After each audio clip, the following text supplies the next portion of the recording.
Hi children, I'm Bhubadi, your calligraphy teacher. இன்னைக்கு Sunday challenge நம்ம பார்ப்போம்.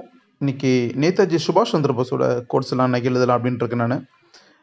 நேதாஜி சுபாஷ் சந்திர போஸ் மட்டும் உயிரோடு இருந்திருந்தாருன்னா இந்தியாவோட வரலாறே கண்டிப்பாக மாறி இருக்கும். அவ்வளவு ஒரு சிறந்த மனிதர், மிகச்சிறந்த போராளி, தன்னம்பிக்கையை ரொம்ப அதிகமாக கொண்ட ஒரு மாமனிதன். அந்த அற்புதமான மனிதனோட சிந்தனைகளை இன்றைக்கி நான் எழுதலாம் அப்படின்ட்டு இருக்கேன் நான். நம்மளுடைய சேனலை தொடர்ச்சியாக வாட்ச் பண்ணுங்கள்.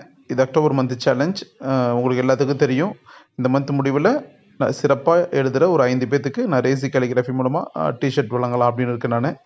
நிறைய பேர் ரொம்ப நாள் அழகாக எழுதிட்டுருக்கீங்க. அதில் யார் ரொம்ப சிறப்பாக எழுதுகிறாங்களோ அவங்களில் 5 பேர்த்துக்கு கண்டிப்பாக ரேசி கேலிகிராஃபி சின்னம் புரிந்த டிஷர்ட் வந்து பரிசாக கிடைக்கும். அந்த பரிசை வெல்லணும்.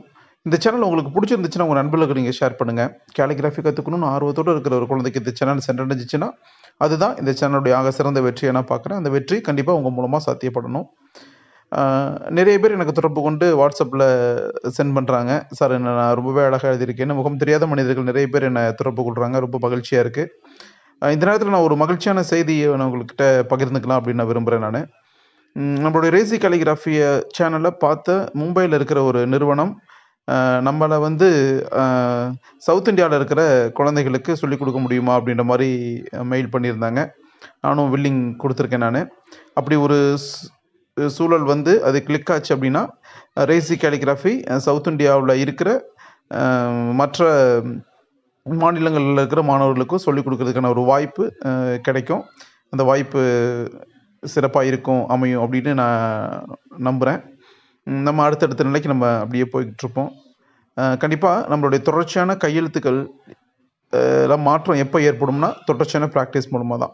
அதனால் உங்களுக்கு எவ்வளவு வேலைகள் இருந்தாலும் நீங்கள் ஒரு நாளைக்கு ஒரு 2 பேஜாவது எழுதி எனக்கு சென்ட் பண்ணுங்கள். இல்லைனா எழுதி நீங்கள் ப்ராக்டிஸ் பண்ணுங்கள். அப்படி தொடர்ச்சியாக நம்ம பண்ணிக்கிட்டு இருக்கிறப்ப நம்மளோட கையெழுத்து ஒரு எக்ஸ்ட்ராடினரி ஸ்டேஜுக்கு போகும். அதில் எந்த மாற்றமும் இல்லை. சரிங்களா? அதனால் கவனமாக இருங்க, ப்ராக்டிஸ் பண்ணிக்கிட்டே இருங்க. நம்மளோட சேனலை தொடர்ச்சியாக வாட்ச் பண்ணிகிட்ருங்க. லைக் பண்ணுங்கள். நீங்கள் எப்படி இருக்குது, இந்த கோட்ஸ்லாம் எப்படி உங்கள் மனசை கவருது அப்படின்றத சொல்லி எனக்கு கமெண்ட் பண்ணுங்கள். நான் பார்க்குறேன். நான்